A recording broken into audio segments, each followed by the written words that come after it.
What is the #1 takeaway you got from Evan's speech?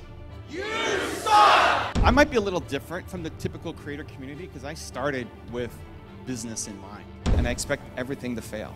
If you're only talking to your subscribers, your channel's dying. Can you teach me some salsa? Yeah.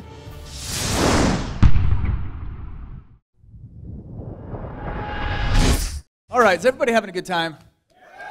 Evan is a very successful entrepreneur and a very successful YouTuber. But you didn't start, your success, it didn't start with YouTube, did it? Yeah, I might be a little different from the typical creator community because I started with business in mind. So YouTube wasn't my, hey, I'm going to throw something up and maybe it turns into something and then that creates a business. I came from an entrepreneur background, had a software company in biotech, built it, sold it, became a venture capitalist, helping raise up to 15 million for companies, and then started down my thought leader / influencer / YouTube speaker path. And so it's always been from day one to be a business. Like this has to generate return. This is a business. So all of my content, if you guys know my content, it's around helping entrepreneurs. How many of you guys have seen one of my videos? Okay, so decent chunk. A lot of hashtag believers in here. A lot of believers. So I'll do content around entrepreneurs, breaking down success secrets from different successful entrepreneurs. I've had my channel for over 10 years. It was April 2009. That was the start. And it's an educational channel, right? So it's not a family fun vlog showing kids. It's like it's harder to win in the education space. But we've had a lot of success for the past 10 years. Twice as big as Gary Vee's channel by views. And yeah, daily content for the past 5-6 years. So one of the reasons that we wanted to have Evan speak to you guys from our stage this year is because of his background in business. He's speaking directly to you, the business owner. And so there's a lot of questions that I have for Evan that I am constantly asked from business people that I just want to kind of pass over to you and see what it is, what advice that you can give. So there's a couple of things that I always get asked, or I guess it's kind of one of the major complaints among business owners who are trying to do video. I don't have enough time. I don't have enough money. How do you respond to that? Well, just in general, you're working from a place of lack.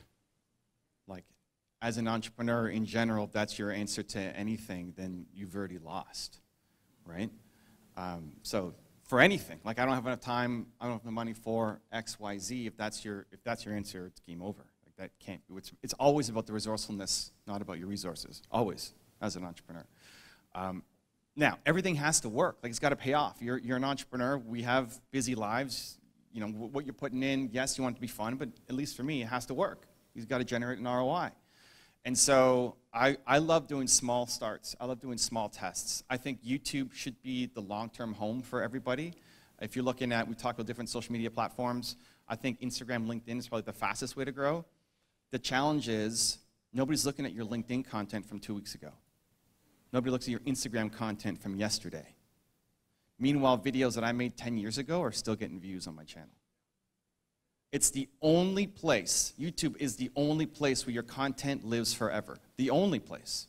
So the work you do now to create a video in 5 years, as long as it's not trending, like it's a 2019 trend around something, in 5 years it's still getting views. And that's leads for your business, that's awareness for your brand.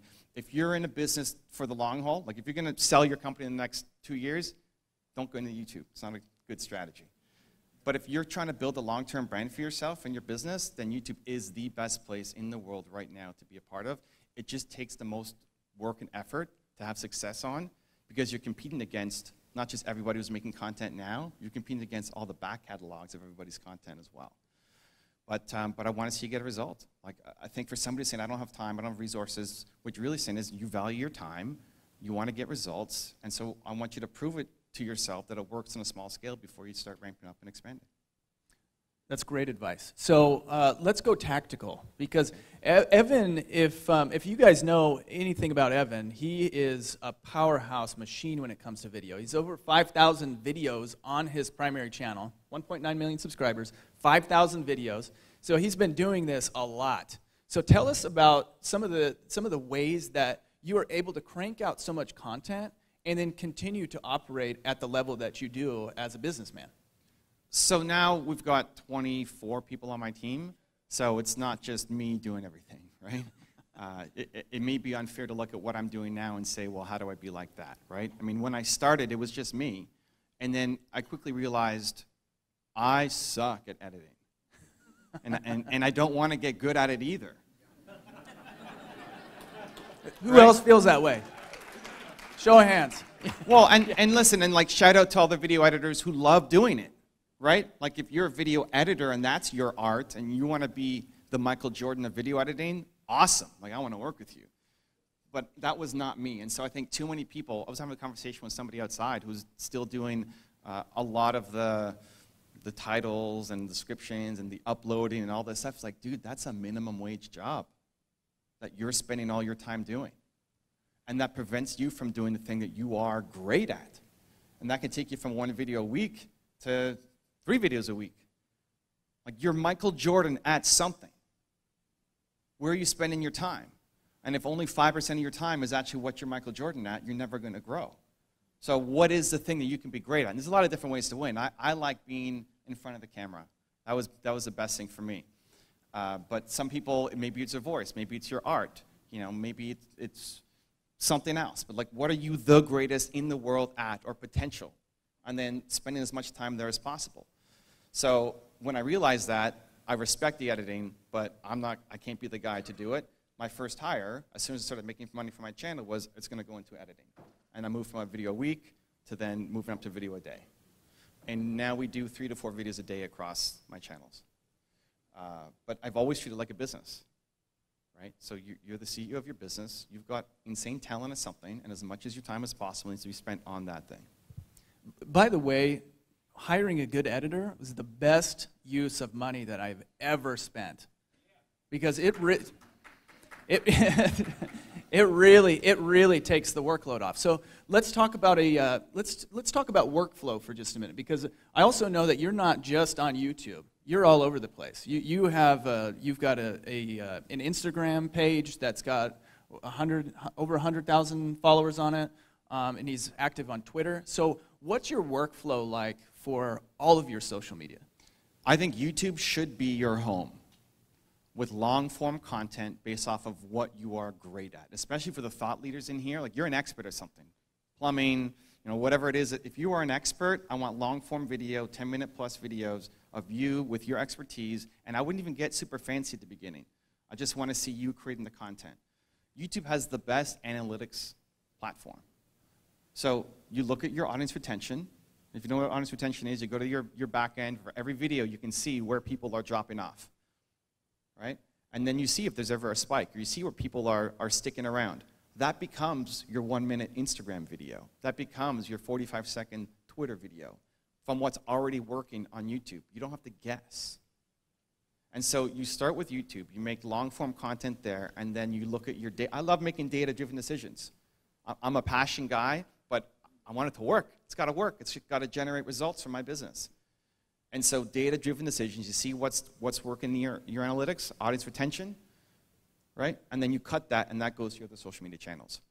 But I think I think people are spending too much time on different channels. Like, I think too many small business owners exhaust themselves because they're trying to be everywhere, and then you end up sucking everywhere, and then nothing takes off.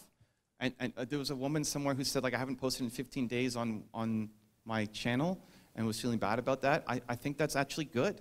Like, I think you should mail in most of your social channels. I think you should figure out the one where you can be Michael Jordan and crush it, and then expand a team, and then worry about the other platforms. So you talk about making data-driven choices. So can you tell us maybe about some of your testing that you've done on your channel? Because I know you've tested multiple videos a day. You've tested a video a day, and some things have been really successful, and some things maybe have fallen flat. Can you talk a little bit about some of the things that you have had success with, and then also, I mean, I think we all learn best from the mistakes that other people make, and so we'd love to hear about maybe some of the mistakes that you've made too. Yeah, I think people put too much pressure on making sure that this next thing is the huge thing. I love doing small tests, and I'll make the production quality super low at the beginning because that's a barrier to actually creating the content. So for any of you out there who may not have a full-time editor, or may not be able to afford a full-time editor, awesome. I think you should take your phone out and start recording yourself. And most people are training the wrong skill. Most people, you'll take out a phone and you'll record yourself for 3 hours to get a 10-minute video, and you're going back and forth and cut, right? And then and you're off editing, where you want to flip it. You want to spend 3 hours actually recording it to the point where you can speak for 10 minutes for fire that doesn't need any editing, and then release it. Because if you're spending 20 minutes recording and 4 hours editing and you don't want to be an editor, you're training the wrong skill. Right? You don't want to be an editor, so don't spend 4 hours doing it and only 20 minutes being a thought leader of what you could actually be world-class at. And so I want to reduce the barrier at the beginning to just get started. It doesn't mean disrespect the editing. It means you're not the person, so you need to go work with that person. But how do you get to that person? By creating fire content that builds an audience. So if I look at my top 10 series as an example, an iconic series on my channel where I look at top 10 rules for success for different people, that started off as a one-off video because a friend of mine was attacking Kanye West, and I said, hey, Kanye says a lot of weird, stupid stuff sometimes, but you can also learn from him. And so I made a top 10 video on Kanye West. That was the first video in that series that I ever did. It was meant to be a throwaway series just to show my friend Mark, hey, go learn from him. And then people liked it. Said, hey, can you do Jay-Z? Hey, can you do Mark Cuban? Hey, can you do? It's like, yeah. Well, let's go. And I built a team around it, and it became a weekly series and twice a week and then daily. And so the series that became the most iconic series on my channel was just a one-off test that was never supposed to be a series. It was just a show to my friend Mark to say, eat it and learn from this guy. Right? And so I think I love doing those tests. I think you should love doing those tests. I think when you find a series that works, great. You have that as your regular series, but then I'm always injecting new test series, and I expect everything to fail. I expect none of them to work, and then some of them do, and it takes off. So that's on a series basis. We're testing our thumbnails. We use TubeBuddy to do split tests on thumbnails. We've run 1,200 tests or something. We're the largest split tester on their platform, and that makes me have better decisions for how to run my thumbnails, right? Last year here at Video Marketing World, a number of people were using my thumbnails as a best case, like, hey, copy Evan's thumbnails. And I'm telling my team, hey, we suck. Like, I want to double the performance of our thumbnails. And it's through the constant testing. And most things don't work. But I'm not attached to the losses. I just expect it not to work out. And then I'm pumped when something actually does, and then we push hard against it. So what I really like most about Evan is his power of positive thinking mindset, right? And there's something to be said about being a positive thinker in this industry, because we have ups and downs and ups and downs. And a lot of the times when you're here, you're too afraid to take another step in any direction because you don't want to fall down. And so can you talk about the mindset of what it takes to be a successful creator and successful on any social media platform? So I think this is not a YouTube creator's journey, it's an entrepreneurial's journey. Like anybody who's run a business, that's what it's like. It's lonely, it's rough, it's a roller coaster ride. I think the mindset trick through it is when you're up here, I tell myself I suck. Like, I suck. And then when I'm down here, like, I'm the best. Where most people flip it, and then it's a bad, like when you're crushing it, it's easy to get full of yourself. Right? So when I come to an event like this, listen, I know a lot about YouTube, but I want to be told that I suck. Like the best thing in the world would be for Jeremy, who's helped me a bunch over the years, to say, hey, Evan, you know what? You suck because of this. And I actually will tell people, hey, tell me why I suck. And what that does is creates the permission for them to be honest. Because people have feedback that will help your channel grow, help your business grow, but they're afraid of, it might hurt your feelings, they're afraid of they're going to tap dance around the truth because they're not sure how it's going to land with you. It's like, no, tell me I suck. Yeah, great. Who else? Right? Say, right? Let's hear it. You suck. You suck. Great. But then why? Right? Because what it does is it creates permission to then, almost always, the default answer is, well, you don't suck. But, you know, if you did like these 2 or 3 things, you could really see growth. And then I get the truth out. And so I see this as a leadership thing, too, for my team. When somebody comes in and they think they're the best because we've just had some big win. It's like, awesome, big win, but you still suck. Like, this is nothing compared to what you could do. Let's go. Like, this is a tiny fraction of what you're capable of. But when they come in and they're feeling low and they had a loss or they're feeling bad about themselves, like, dude, you're amazing. What are you talking about? Right? And so I think you just need you need both, but the timing is critical. So when we're up here, we suck. And we're down here, we're the best. Awesome. All right. In your opinion, what are, let's limit it to three things. Okay. The three most important things to build success on, let's say, Instagram. Go Instagram. Listen, 80% of success on any social media platform is going to be consistent, valuable content. It's fire, meaning you're really helping people, and you're consistent. I'm a big fan of going daily. I think if you can go daily, and listen, burnout is real, and we can talk about that if you want, but if you're capable, I think you should. Like, I think if you have talent and genius and you have a message to share, you should get that out as much as possible. Instagram we do 3 to 6 times a day. Posts, videos, we'll do stories 3 to 20 times a day. Our normal week will go live 5 times a week. Like, content. That's how you build it and grow. If you're good, and if you're a thought leader and you're an expert, then you just talking into your phone and helping people. That's the whole game. Value. Yeah. And then so 80% of any success in social media is valuable, consistent content, right? The last 20% is understanding each platform and what you need to do, right? Hashtag, super important on Instagram. 0 on YouTube. We can get into that. But 0 on YouTube, right? But important for Instagram, right? Instagram, if you're doing IGTV, it's a lot better now than if you're doing just video posts, right? So understanding the nuances of each platform, yes, makes a difference, but people are always looking for the nuances and the hacks. Meanwhile, 80% is still, like the biggest problem for most people is your content isn't good enough yet, right? Like, watch your video, look at your retention in the first 30 seconds, you've already probably lost half of your audience in the first 30 seconds. That means your content has to get better. No title or description update or tag update is going to save you. Like, you got to fix your content. It means you suck. Yeah, you suck. But not as a human. Your content just sucks. That's okay. And that's what I'll tell people, right? It's like, look, see that? That sucks. This is where you need to get better. But I love you, right? Like, you're a genius at this thing. Just, you're focusing on the wrong thing. Okay, so I heard, we were talking in the halls, and I heard somebody talking about how most of their leads for their business come through Facebook or come through YouTube generation, just generating leads through your videos. And they're worried that if if the algorithm changes, then their leads dry up. What do you say to something like that? You take your talent elsewhere. Right? Like, I'm not in that diversify camp. I don't think it's a good idea, especially for a small business owner where you're doing everything yourself. I think it's a really stupid idea, to be honest. And we can get into that too, if you want. But I think if you're good, if YouTube is the thing or Facebook is this thing and then it goes away, the skills are transferable. Your ability to make a good video, you can take somewhere else. And then people are watching those videos somewhere else. Right?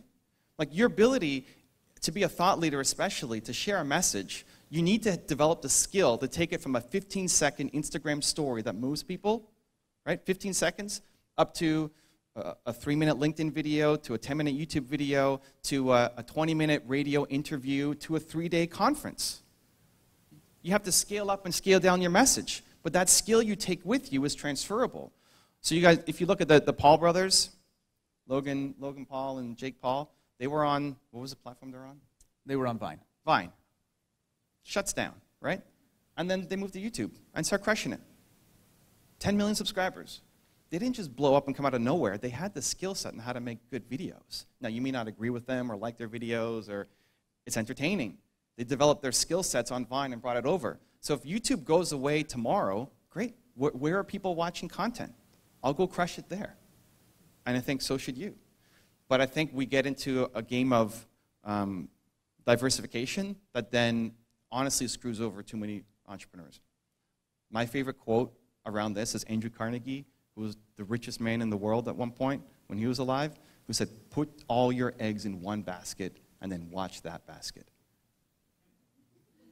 Yeah. This is not an investing strategy, right? If you're an investor and you don't know what you're doing, yeah, great. Put it in the market, diversify, right? But as a business owner, you put your eggs in one basket and then you watch that basket. That's how you get rich, not by trying to have 18 multiple streams of income and none of them are doing well. Yeah, the point is, yeah, success is transferable because it's a mindset. It's a mindset that you develop. And if you can develop a success-oriented mindset with social media, then like Evan said, it's transferable to any business on or off of the social media platform. It's just a matter of putting in the work, dedicating your time, and having the right mindset to it. Yeah, mindset, and you're developing your skills. Like focusing on the right skill that you could be Michael Jordan at, and then spending time to hone that craft, and that will serve you for the rest of your life through 18 different platform iterations of whatever's hot at the moment. Okay, Evan, what do you do when you start to feel the burnout? We talked a little bit about that. You touched on that. What's your strategy for when you start feeling, get those feelings like, oh my gosh, I got to make another video today. I don't want to do this. I'm out. Yeah, like if you wake up and say, I don't want to make another video today, you're doing the wrong thing. Now, are you out of video completely, or are you just bored with what you're doing? I think too many people, you grow and evolve as a human. Like even if you loved what you're doing at the beginning, too many entrepreneurs then buy themselves a job. You liked it at the beginning, it was different, but now you see that only this thing works, and so you spend the rest of your life doing that, and then you start hating your life. So you need to adjust. As you evolve and grow as a human, right? We're going like this. If your business is here, you're going to start to hate your life.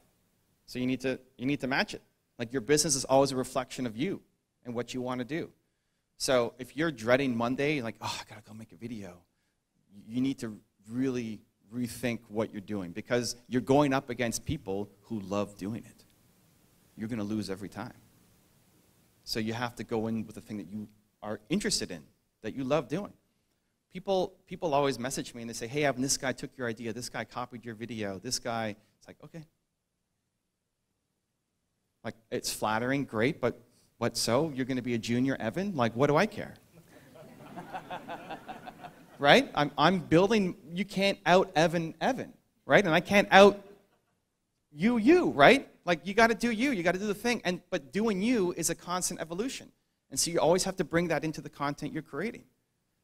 So Jerry Seinfeld calls it the torture you can endure, where you hear a lot about, like, follow your passion, follow your bliss, and follow your purpose, which it's the number one rule for success across all the people I've profiled. But Jerry Seinfeld calls it the torture you can endure, because me stepping into Scott's schedule should be torture for me. Like torture, like I should hate my life. Not because it's wrong, it's just wrong for me. And vice versa. You should jump into my schedule and say, that's torture, I would hate that. So humans are built, I believe humans are built to serve. I think it's hardwired into, you want to serve, you want to help. And we want to do work that is purposeful. You don't want to sit on the beach all day. You don't. Like if your dream is to go sit on the beach, it's only because you hate your life right now. But you don't actually want to go sit on the beach all day. So we need to fix that. So what would be energizing for you? And maybe that's still, hopefully, within the video world, if you're here, learning, your business always needs to be a reflection of you. And so I'm not making big, I don't get to the point of like, I'm feeling burnt out because I pay more attention. I don't let it get to some huge chasm. I'm fixing it like way down here. As soon as I feel like something's not feeling right, I have to say, why am I not feeling this? Either I need to kill this or I need to find a way to adjust it. I still like making videos. Like I've been doing it for 10 plus years. It's still exciting for me, but I'm not doing it the same way that it was before. That's excellent advice. Very, very good advice. Okay, so here's what I want to do now. I want to go into I want to learn more about Evan. I want to do a lightning round. And so I'm going to ask him a bunch of questions, and you just let's go. Let's do it. Okay, ready? Okay, I'm ready. Favorite food? Pizza. Pizza, all right. Favorite color? Orange. Okay. Where do you live? Toronto. Not address. Toronto. Okay, Toronto. What's Canada. your address? No, I'm just kidding. What's your favorite thing about video? The ability to impact people. Brilliant. And what is your favorite social media platform? YouTube. What is your favorite hobby off of social media? Salsa dancing, League of Legends. Salsa dancing. Can we do something fun? Can you teach me some salsa? Yeah? Hey, you have some salsa music? Is that can he teach us some salsa? Is that cool? All right. Okay, cool. Okay. All right, here we go. So, you're going to go forward on the spot, and forward on the spot together, and then you take your, yeah, that's it. Okay. So to the beat would be 1, 2, 3, 1, 2, 3, 1, 2, 3, 1, 2, there you go. Now you got to go back. So we're going to go 1, 2, 3, and then we're going to go back with your right foot. Back. This is getting intense. It's getting intense. Back on the spot, together. So you're going forward, together, back, and together. Okay. Forward and together, back and together. Yeah. I have 2 left feet. That was good. Yeah. Okay, so show me some hip work now. What do we do with that? Oh, So what the am I hip- doing wrong? See, she said I suck. So people think it's a hip. You gotta say I suck, but then give tips. See, that's what I It's said. not just being a hater. You gotta say you suck, but I love you and I'm gonna help you. All right. Right? Okay. So, Okay. people think it's the hips. It's not the hips. It's actually the knees.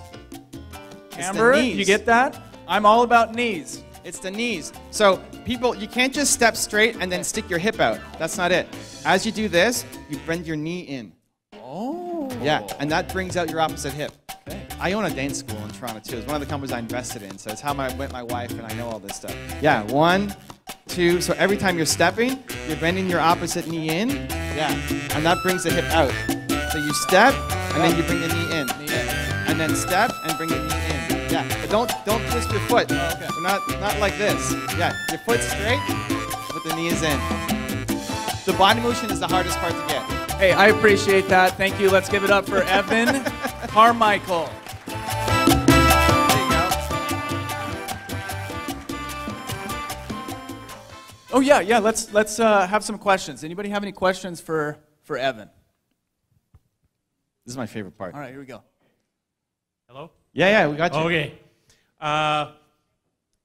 So, what would be your advice to Gary Vee? Because you earlier in the introduction, you were told that we were told that you have more views than Gary, or more subscribers. So, what does he suck at? I love Gary. And listen, I've worked with Gary for the past, even before I was on YouTube. We did a line of entrepreneur trading cards where we donated the proceeds to charity, and we raised 6 figures for charity. So I've known Gary before he was really doing anything on YouTube. Couple things. I think Gary is a generational talent, but his team needs to rise up. When we were racing to $1 million, I don't think that Gary really cared who got there first, but I'm going to be Gary to $1 million. I actually got a little pissed in the summer because you know what's going to happen? Gary's going to take the summer off. He's going to leave it to his team, and he's going to tank. And we're neck and neck. But then summer happened, and I blew past him because he left it to his team, and he didn't tank. Like, it's still getting great numbers, but it's not. It's him. When he is live doing his thing, he's amazing. And so I want his team to get better and rise up. Next, I think there's too much inconsistencies on his thumbnails. It's too all over the place. What is it? If you guys want to win on YouTube, suggested videos, right, showing up down the side, before you'll ever rank against somebody else's video, that's your ultimate goal, right? There's some video that popped, you're going to show up after it. That's where you want to go. But before that happens, you have to rank against your own videos, right? Look at your suggested, or log into your YouTube in unlisted incognito mode, and look at your channel. Look at the most popular video on your channel, and then see how many of your own videos are showing up underneath. For too many of you, it's not enough. So if you're not ranking against your own videos first, you're never going to rank against somebody else's video. It's not going to happen. But that is the big game. Search is not the game. We had a great slide this morning. Like, search is not the game for you to actually grow. So one of the big reasons, one of the big ways, how do you make that happen? Great strategy. How do you make it happen? Well, consistent thumbnails. People are watching your video, they see your video in the side, but they don't know that that's your video because it's a totally different thumbnail. Different branding, different icons, different graphics, different colors. Gary's all over the place on that, and I think it hurts him. And then a third strategy I would say is, wherever Tim is, if he's still here, Tim has a great strategy at the end of videos where he says, hey, you like this video? Go watch this one next. Point people to the next video they need to watch. All of you should be doing it. Gary doesn't. It's your path to beat him. All right, next question over here. All right, thank y'all so much for an awesome talk so far. We should definitely have a salsa dance outside All just right. with everybody, if anybody's down for that. But there's that huge conversation right now about closed captioning and having captions in all your videos. You're posting multiple videos a day, multiple times a day. Is there a certain point where certain videos just, you don't have the capacity to caption all these videos? So what becomes the ones that you caption and what becomes the ones that you don't if you're not captioning some? So I love the presentation at the start talking about captions. I have not proven that it works. There's a service called rev.com, which if you don't know about, you can check it out. They charge you $1 per minute to caption in English. I did about 500 to 700 videos and could not prove that it made any difference at all. So I stopped. And at a different video event last year, I talked to the guys from Rev and I said, hey, like, work with me, help me. I want to give you money. 5,000 videos. I'll do them all if you show me that it works. And we couldn't figure out a way to make it actually generate any kind of significant return. So my answer is I don't caption. 0 on YouTube. Instagram we do, because in the videos you want to, if you have the words on it, it has a bigger impact. But I haven't been able to prove that it makes any kind of difference on YouTube. I think that also goes into constantly testing, because what works for somebody might not work for somebody else.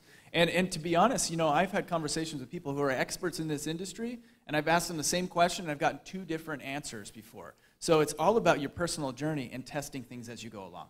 Yeah, and I tested hundreds of videos for that, right? Hundreds, not just like 2 and see, oh, it didn't work. All right, over here. All right. I have a following on LinkedIn, Nice. and I usually just have posts and articles. A few days ago, I had for the first time an article that was trending. So Nice. I got really excited Congrats. about that, but I guess I should Nice. say I sucked because it was trending, Okay. so I sucked. But at the same time, I'm looking. At the same time, love I'm it. looking to now do videos and wanting to launch videos on LinkedIn. So I'd really love to hear what's the biggest piece of advice you could give me if I'm looking to kind of do the videos now on LinkedIn. Start. Yes. Like, LinkedIn is a business platform. Yes. Shout out to Judy Fox, who's the LinkedIn expert. She's got the fox ears over here. You can see her. Okay. LinkedIn is a business platform. You're an expert. What is your content about? I do well-being and inclusion. Great. So lower the barrier for production quality, Okay. because no editor is going to see you if your message sucks. Okay. Get on the phone and start recording videos.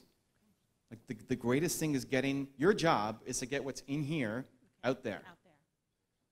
And video, I think, is a great way to do it because most people are visual learners. Mm-hmm. I would much rather watch a video than read an article. I don't listen to the podcast because auditory is the worst for me. If we were doing this with my eyes closed, it'd be a lot harder for me because I like to be able to see you. A lot of people are like that. So seeing you on video, you'll have a much bigger reach than just writing articles. But have you made videos yet? I did one maybe almost a year ago. Okay, so here's what's going to happen. You came here, it's amazing, you're pumped up, like I'm going to make videos. You're going to record one, you can say, man, I suck. Right? Well, that's what I had said about the first one. Right. But how long ago was the first one? It was almost a year ago. That's what you need to kill. Okay. That 1 year gap is the thing you need to destroy. Yeah. Like, you need to expect to suck at the beginning. Okay. People don't get into this because they expect to be great. And you're an expert, you know what you're talking about. If we go into nutrition and everything that you're great at, you're going to run circles around everybody. But this is a new skill set that you don't know how to do yet, right? So it doesn't mean you suck as a human. You're great. You just suck at the skill. And so your first one is supposed to suck. Like, if you don't suck on your first video, you should have started 5 years ago. I'm serious. Like, the first time you try anything, you should suck at it because it's your first time. But we expect to be great, and then when you look at it, you're embarrassed. I was embarrassed by my first 350 videos. on YouTube, published videos, 350. I couldn't watch them back. I would cringe. I'd look at it like, oh my God, it's so bad. I couldn't watch it back.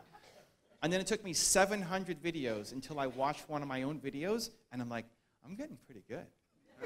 Right? Like, I like that one. I kind of motivated myself on that. 700 public videos in, right? So I think that's the thing that prevents people from just doing it, is because you expect to be great, and you need to post. So the best thing you can do for LinkedIn video is for the next 5 days, post a video a day. Think about what the most pressing needs are. Think about the article that popped, that went trending. Take some highlights from that, and then you're an expert. You have a deep well of knowledge, so take me deeper into each one of those points. And just make sure the camera is kind of stable, and press record and go. Yeah, and then expect it to kind of suck, and that's awesome. Keep going. You'll get better. What's your name? Teresa. Teresa, okay, by the end of the conference, we expect you to have a video up. You can do it. Oh, I'm so glad I didn't tell you my last name. Right? All right, let's go over here to Mark. Good morning. My name is Mark. I own Blue Gray Marketing. I got into YouTube, or I started exploring YouTube, not coming from a YouTube content creation perspective, but I got into it coming from a perspective of I wanted to do something for my clients that would help their SEO search results. So when I got into it, it was all about SEO, the titles, the descriptions, and I heard about closed captions. I also just heard you say that you don't recommend it. And my question is this: do you not recommend it because you are basing your videos on content quality first, or do you think it does not help for SEO purposes? Because I don't want to spend money on it if it's not going to help my SEO purposes. Thank you. I think if you're going to guide your clients to YouTube, then the best thing you can do is not focus on SEO, but help them get, you're in the business of helping them get results. You want to help them get clients. And so helping them actually create a content schedule and calendar that will help them achieve the objective is more valuable to you and to them than to just trying to rank for different keywords. It's a bigger thing than should I include captions or not. Search is not the game on YouTube. Sure, it's the second biggest search engine in the world, but most of the viewing habits are not done via search. Like, what does your client sell? I should probably clarify that I put the videos on YouTube so that they'll get SEO traction in Google search results off of YouTube.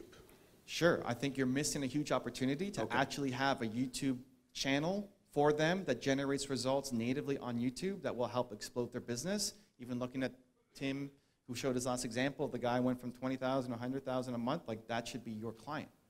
I think the game you're playing with YouTube is a really small game compared to what you could be playing in the value that you bring to your clients. I appreciate that. That's valuable. Thank you. Cool. Yeah, the power of YouTube it's not just here. There's so many different things that you can do with video and with YouTube to grow your business. It's not just a matter of like, I just want to drive some SEO search terms for my website. It's building, you can build an empire with YouTube like Evan has. Let's go to this question over here. Hi. Hi, my name is Mariah, and my question has to do with the frequency of posting and saturating your intended audience. I work for the National Terrazzo and Mosaic Association. If you don't know what terrazzo is, it's that beautiful flooring, hand-poured flooring that you see, and it's very, very trendy right now. And we're posting, both myself and colleagues are posting all across the map, Pinterest and YouTube and Facebook and all of it. And one of the things we're hearing from our architects and designers who we target is they're sick of seeing terrazzo.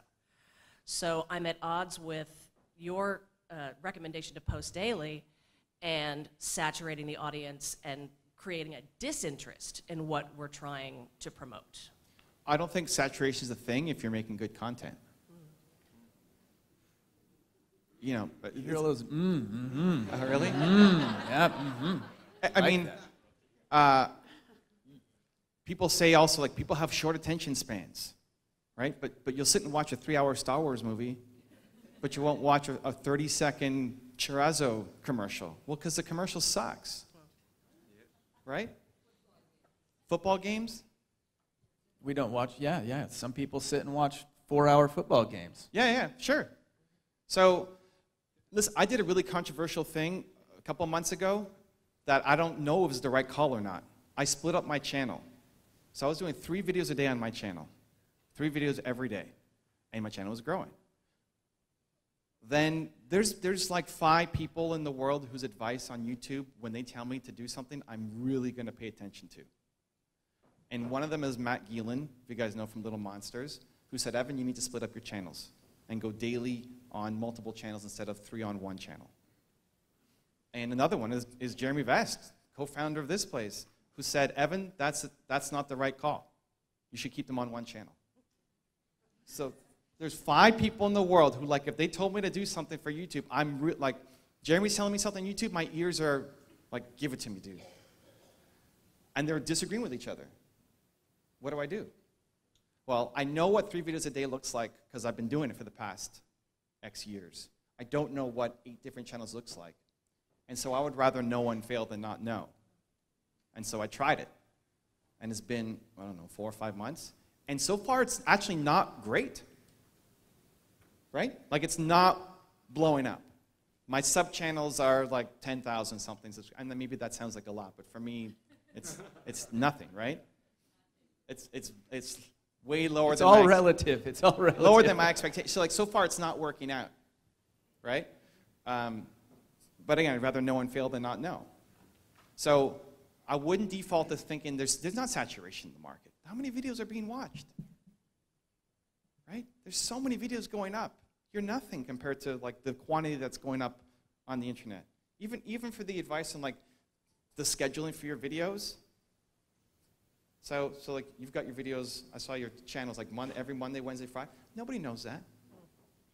Right? Like, nobody's sitting there on Wednesday saying, I can't wait for the next, like, even hardcore fans. No, nobody's doing that. Like, nobody's waiting on Wednesday morning for the plumbing video to come out. Right? We love you, Roger.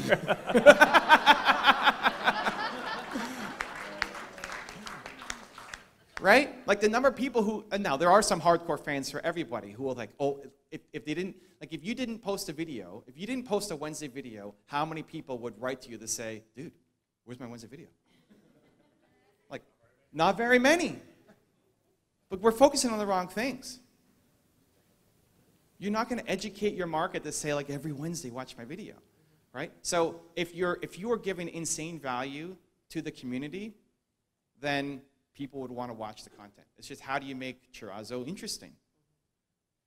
And ideally, your goal for your channel is you want to be always bringing in new people, right? Like, for growing channels, 80% plus of your traffic should be non-subscribers. If you're only talking to your subscribers, your channel's dying. So if you look at your analytics and see where your views are coming from, you want 80% plus to be non-subscribers. So they don't know your schedule. They don't know how much chorizo is coming out. They don't know all this stuff, right? So I'm a big believer that if you're hitting them with valuable content, that you don't have saturation. Thank you. Cool. All right, we have time for one more right here. Alrighty, I'll correct you. There is one guy on Roger's channel that comments on every video. I love it. No, and listen, there's probably more than one guy.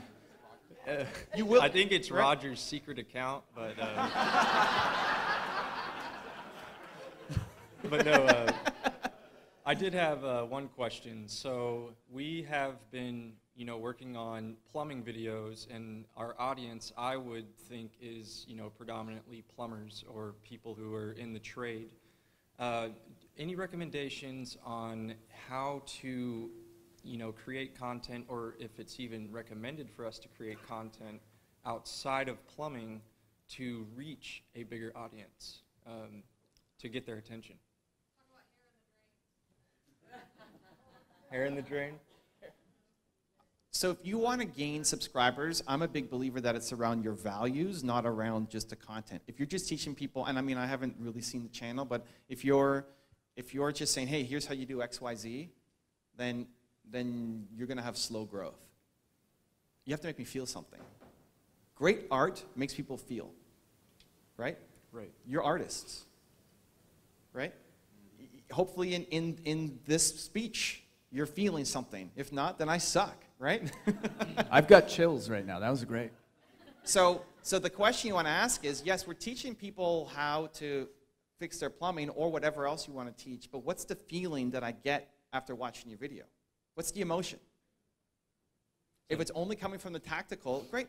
I figured out how to unplug my toilet. I'm out. Why would I subscribe to your channel and keep coming back and watching more? Because you make me feel something. So what's the emotion behind your channel? What do you want people to feel every time they watch a video? Educated. Okay, but what's the emotion? Like, it's possible, I can do it? Absolutely. The fact that I put it to them in a way that they can learn how to do it and save themselves money. But so it's still practical, right? Like, save you money, but I feel hope. I feel like I can do it. I feel like it's possible. That needs to be the emotion, or like whatever's actually inside you. Like, I want people to feel believe in everything that I do. In every video I make, in this presentation, in every conversation, I want you to feel a little more belief in yourself. If I don't, then I fail, but it's always my intention. So same thing for you. I want people to feel like this is possible, that you can do it. So that becomes the message. Then, do you want to branch outside plumbing? I don't know. Does it make sense? Is there a business ROI for it? Do you have a passion for building chairs that now you want to teach people on too, right? Like, everything can work. It just, will it work for you? But if you have a building chair and then a plumbing channel, it seems like it's all over the place. But it may not be, because it's really about teaching you that you can do things. I was on a flight with a woman who found out that I was a YouTuber, and she was telling me, oh, my boyfriend he's a male nurse, and he's a YouTuber. He's trying to build his channel. I was like, oh, cool. What does he do on his videos? And she said, well, he takes people on tours of Seattle parks that you can walk through, because he's a male nurse, and he sees all these people with all these crazy diseases. It's like, if you just walked, you can solve a lot of health issues, right? So he wants to encourage people to walk, but he's doing these reviews of trails in Seattle. That's really small and niche. Like, unless you're going to go on that trail in Seattle, who cares? But his intention is, I want people to walk, right? I want people to feel like they can get out and walk and get healthy. If you just approached your videos with that mindset, then your goal would be to motivate me in Toronto, Canada, or Dallas, Texas, to go and walk, watching you do it in Seattle. That's how you build a big brand, instead of just this really micro niche thing. And so a lot of the how-to channels, this is where they fail, because, okay, I learned how to do the thing. Great, I'm out. I don't feel anything. I have to feel connected to you and your story and the mission that you're on. And when I feel that, I'm going to subscribe, I'm going to watch your content. And then you can branch out into multiple different areas, because it's the same audience. Thanks, guys. Awesome. Awesome. That was great, Evan. Thanks so much. So glad that you're here. Guys, what is the #1 takeaway you got from Evan's speech? You suck! If you have a podcast or interview show and want me to be a guest on it, I have 2 options for you. There's a link right there next to me. Go click it, and I look forward to being a guest on your show.